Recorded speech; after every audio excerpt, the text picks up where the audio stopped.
I know that in the previous video of this series, I said I would do triggers first. However, I gotta get this one out of the way, because my previous tutorial on the matter is outdated. Cool? Good? Great.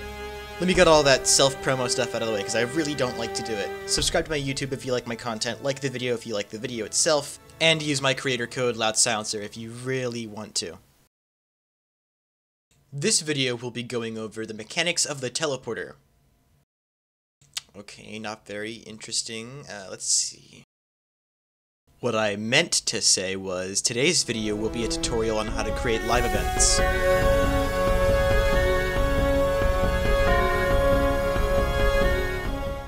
If you want to make live events, you first have to know how to use the teleporter.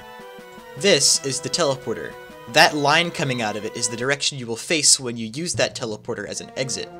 That drip effect is the direction you will go when you use that teleporter as an exit.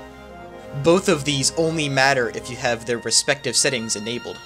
For example, if I disable the lines function but enable the swirls function, I will move upwards when I enter this teleporter, but I will not face the line because I disabled that setting.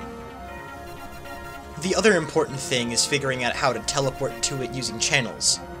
It's important to know that the player can't just teleport to it by activating a sequencer. The player has to directly activate a channel. For example, pressing a trigger. The device that I use for my events is the perception trigger, because it's easy to use and easy to copy over.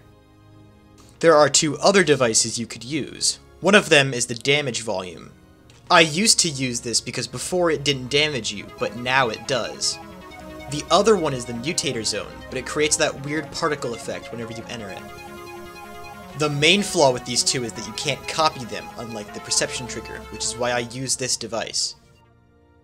This is the pattern you will use to create your events. I've added these white lines to show what's going on while you're running it. For the purpose of time, I'll only be using channels 1 through 4. Your starting area should only be a perception trigger. This is because you don't need to teleport to the starting area. Set the first and fourth channel option to the very first channel you will be using. Then, set the teleporter's first setting to that same channel. As you can see by my visual representation, that perception trigger will be teleporting the player to that teleporter, which will then put them in viewing radius of the next perception trigger.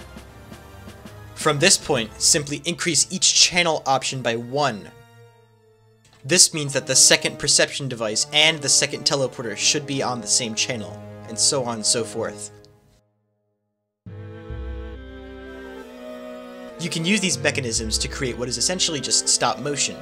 Create rooms that are identical to each other, but changing only 1 or 2 objects at a time to make it seem like they're moving.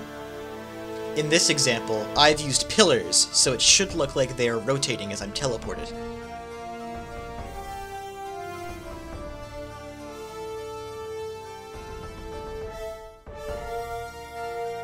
As you can see, it worked.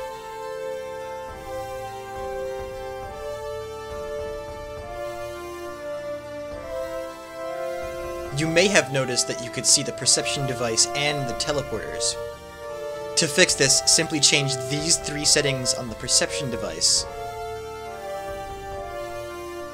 as well as these 3 settings on the teleporter.